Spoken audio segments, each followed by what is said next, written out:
ان دنوں میرا زیادہ وقت پاگل خانے میں گزرتا تھا۔ لاہور میں پاگلوں کے دو بڑے ڈاکٹر میرے دوست تھے۔ میں جب بھی فارغ ہوتا تھا میں ان کے پاس چلا جاتا اور وہ بڑے بڑے شاندار پاگلوں کے ساتھ میری ملاقات کرواتے تھے۔ Doctor Rashid Chaudhry elite families اور پڑھے لکھے پاگلوں کے ڈاکٹر تھے۔ ان کے پاس آکسفورڈ، کیمبرج اور ہارورڈ یونیورسٹی کے کوالیفائڈ پاگل آتے تھے۔ میں ایک دن ان کے دفتر گیا تو وہاں ایک نہایت پڑھا لکھا اور رئیس پاگل بیٹھا تھا۔ پاگل نے قیمتی اطالوی سوٹ پہن رکھا تھا، مہنگی خوشبو لگا رکھی تھی اور انگلیوں میں کیوبا کا اسکارف با رکھا تھا۔ کمرے سے سگار کی بینی بینی خوشبو آ رہی تھی اور پڑھا لکھا پاگل نہایت انہماک کے ساتھ ڈاکٹر صاحب کو پنجابی، اردو اور انگریزی تین زبانوں میں ماں بہن کی گالیاں دے رہا تھا۔ ڈاکٹر صاحب بڑے خشوع اور خضوع کے ساتھ گالیاں سن رہے تھے۔ جب پاگل تک گیا تو ڈاکٹر صاحب نے اشارہ کیا اور عملہ پاگل کو کرسی سمیت اٹھا کر لے گیا۔ میں نے ڈاکٹر صاحب سے پوچھا، سر آپ کو یہ غلیظ گالیاں سن کر غصہ کیوں نہیں آ رہا تھا؟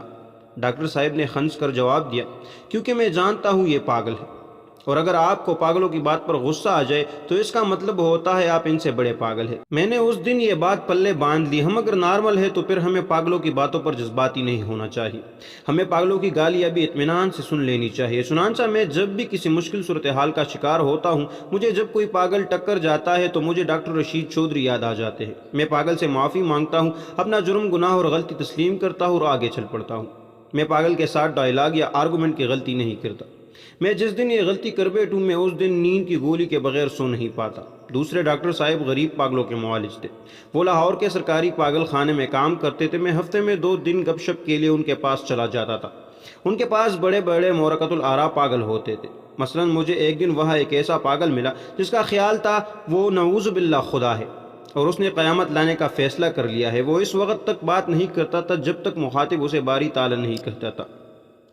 میں نے ایک دن اس سے قیامت لانے کی وجہ پوچھ لی۔ اس نے غصے سے میری طرف دیکھا اور چلا کر بولا، وہ دنیا جس میں پیاز 80 روپے کلو ہو جائے کیا اسے تباہ نہیں ہو جانا چاہیے؟ میں نے فوراً اسبات میں سر ہلا دیا۔ وہ خوش ہو گیا اور بولا، مجھے 10 برسوں میں صرف تم ایک عقل مند آدمی ملے ہو، ورنہ اس ملک میں ہر شخص پاگل، ہر شخص نالائق ہے۔ اس کا فرمان تھا، تم مجھے ملتے رہا کرو، میں تمہیں بہت جلد اپنا ڈپٹی لگا دوں گا۔ میں نے سینے پر ہاتھ رکھ کر وعدہ کر لیا، لیکن اس کا کہنا تھا میں جب بھی آؤں میں اس کے لیے گولڈ لیف سگریٹ کے 2 ڈبیاں لے کر آؤں۔ میں نے یہ وعدہ بھی کر لیا اور میں اس وقت تک اس کی سگریٹ فراہم کرتا رہا جب تک پیاز سستے نہیں ہوئے اور اس نے قیامت برپا کرنے کا فیصلہ واپس نہیں لیا۔ مجھے اس پاگل خانے میں میری وہاں بنی اسرائیل کے ایک ایسے عالم کے ساتھ ملاقات بھی ہوئی جو حضرت موسیٰ علیہ السلام کے ساتھ مصر سے فلسطین تشریف لایا تھا۔ وہ بحر احمر کی تقسیم کا آنکھوں دیکھا واقعہ بھی بیان کرتا تھا اور یہ بھی کہتا تھا میں خود حضرت موسیٰ علیہ السلام کو کوہ طور تک چھوڑ کر آتا تھا۔ وہ دعویٰ کرتا تھا۔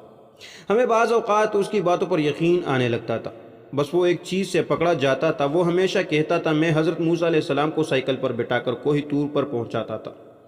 اگر اس دوران بدقسمتی سے کسی کے منہ سے یہ نکل جاتا جناب سائیکل تو اس وقت تھی ہی نہیں، اور بس اس کے بعد ہوں وہ سائیکل کی ایسی زبردست تاریخ بیان کرتا کہ اللہ دے اور بندہ لے۔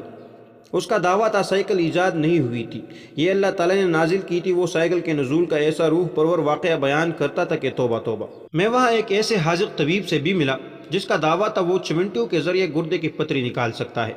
میں نے پوچھا کیسے؟ وہ بولا گردے کی پتری میٹھی ہوتی ہے، آپ مریض کو آدھی ٹانگ زندہ چمنٹیاں کھلا دے، یہ چمنٹیاں گردے میں پہنچ کر پتری توڑ دے گی۔ اس کا دعویٰ تھا یہ علاج کیونکہ مفت ہے، چنانچہ یہودی فارماسیوٹیکل کمپنیوں نے حکومت کے ساتھ مل کر اسے پاگل خانے میں بند کرا دیا ہے۔ یہ جس دن باہر آ گیا ہے پوری میڈیکل سائنس بدل کر رکھ دے گا۔ مجھے وہاں بے شمار سیاستدان بھی ملے، وہ سب قوم کی نبض کو سمجھتے تھے اور ان کے پاس ہر ملکی مسئلے کا حل بھی تھا۔ مثلا ایک لیڈر کا دعویٰ تھا وہ 1 مہینے میں بے روزگاری کا مسئلہ جڑ سے ختم کر دے گا۔ میں نے پوچھا کیسے؟ وہ بولا حکومت 18 سال سے اوپر ملک کی ساری آبادی بھرتی کر لے، بے روزگاری ختم ہو جائے گی۔ میں نے پوچھا لیکن تنخواہوں کے لیے پیسے کہاں سے آئیں گے؟ اس نے اس کا ایک ایسا شاندار حل بتایا کہ میں فرش پر لیٹ گیا۔ اس کا کہنا تھا آپ سعودی عرب کو اپنے گلیشیئر بیچ دیں، سعودی عرب ٹھنڈا ہو جائے گا، عمرے کا سیزن بڑا ہو جائے گا، آپ ان سے عمرے کی ریالٹی لیں اور لوگوں کو تنخواہیں دیتے رہے۔ وہاں موجود ایک سائنسدان کے پاس لوڈ شیڈنگ کا حل بھی موجود تھا۔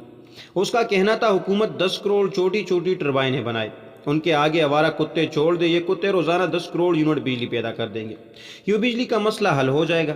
میں نے پوچھا لیکن جناب کتوں کے لیے خوراک کہاں سے آئے گی؟ مسکرا کر بولا جو کتا بجلی پیدا کرنے کے عمل کے دوران مر جائے وہ کاٹ کر دوسرے کتوں کو کھلا دیا جائے۔ میں 2 سال لاہور کے ان دونوں پاگل خانوں میں جاتا رہا۔ وہ میری زندگی کے دلچسپ ترین سال تھے کیونکہ میں نے ان 2 سالوں میں بہت سیکھا۔ دنیا کے ہر پاگل میں 6 خوبیاں ہوتی ہیں۔ پاگل بے تحاشا بولتا ہے، یہ بولے گا اور پھر بولتا چلا جائے گا، یہ کبھی آپ کی باری نہیں آنے دے گا۔ 2، یہ غیر فطری حد تک سنجیدہ ہوگا، آپ کبھی کسی پاگل کو ہنستا ہوا نہیں دیکھیں گے، وہ قہقہے بھی لگائے گا تو آپ کو اس کی آنکھوں میں سنجیدگی نظر آئے گی۔ نمبر 3، دنیا کے 90% پاگلوں کے پاس بے تحاشا مذہبی اور روحانی معلومات ہوتی ہے، یہ آپ کو اپنی معلومات سے حیران کر دے گی۔ 4، آپ جتنے بڑے پاگل ہوتے ہیں آپ کے لہجے میں اتنا ہی زیادہ یقین ہوتا ہے۔ آپ کسی پاگل سے مل لے، آپ کو اس کا یقین حیران کر دے گا۔ وہ قسم کھا جائے گا سورج مغرب سے نکلتا ہے، اور یہودیوں نے دنیا کو گمراہ کرنے کے لیے مغرب کا نام مشرق رکھ دیا ہے۔